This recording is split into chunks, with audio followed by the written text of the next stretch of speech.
Hello, ఇప్పుడు నేను మసూర్ దాల్ అంటే ఎర్రపప్పుతో మసాలా పప్పు ప్రిపేర్ చేస్తున్నాను.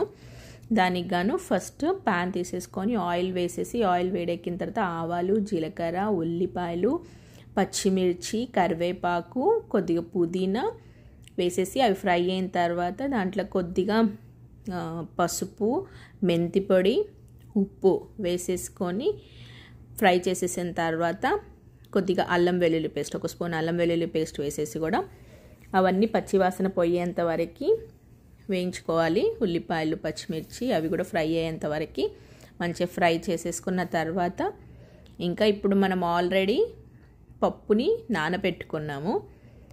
పప్పు ఎప్పుడు ఏ పప్పు అయినా నానబెట్టుకొని వండుకుంటే చాలా మంచిగా ఉంటుంది, ఉడుకుద్ది, తొందర ఉడుకుద్ది.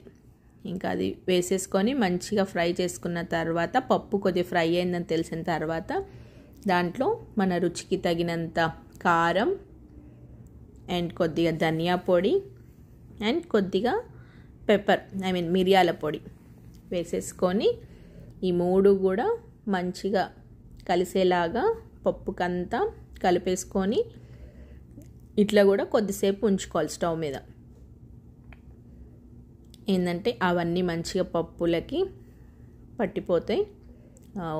కారము, ధనియా పొడి, పెప్పర్ పొడి అయిన తర్వాత ఇప్పుడు మనం పప్పు మునిగేంత వరకు వాటర్ పోసుకుంటున్నాము. ఇది ప్రెషర్ పెట్టాల్సిన అవసరం, విజిల్ మీద కుక్కర్లో పెట్టుకోవాల్సిన అవసరం లేదు. పప్పు నార్మల్గానే ఉడికిపోద్ది తొందరగా, ఈజీగా. కావాలంటే టమాటా వేసుకోవచ్చు.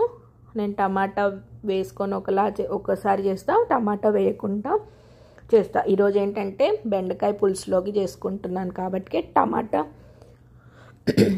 వేయట్లేదన్నమాట. చూసారా, ఇప్పుడు పప్పు ఉడికిపోయింది. దీంట్లో యాక్చువల్గా తాలింపులోనే వేసుకోవాలి ఇంగువ, నేను అప్పుడు మర్చిపోయాను. అందుకోసమే ఇప్పుడు ఉడికిపోయింది పప్పు. ఇంకా ఇప్పుడు దీంట్లో కొద్దిగా ఇంగువ, కొద్దిగా కొత్తిమీర వేసేసుకొని కొద్దిసేపు మళ్ళీ స్టవ్ మీద ఉంచేసి ఇంకా కట్టేసుకోవడమే, స్టవ్ ఆఫ్ చేయడమే, అంతే. ఎమ్మి మసూర్ దాల్ పప్పు, ఎర్రపప్పు అనొచ్చు, మసూర్ దాల్ పప్పు చాలా టేస్టీగా ఉంటుంది. మీరు ట్రై చేసి చూడండి. పుదీనా వేయాలి కంపల్సరీ. పప్పులో ఏంటంటే పుదీనా వేస్తే మంచి ఫ్లేవర్ యాడ్ ఆన్ అవుతుంది.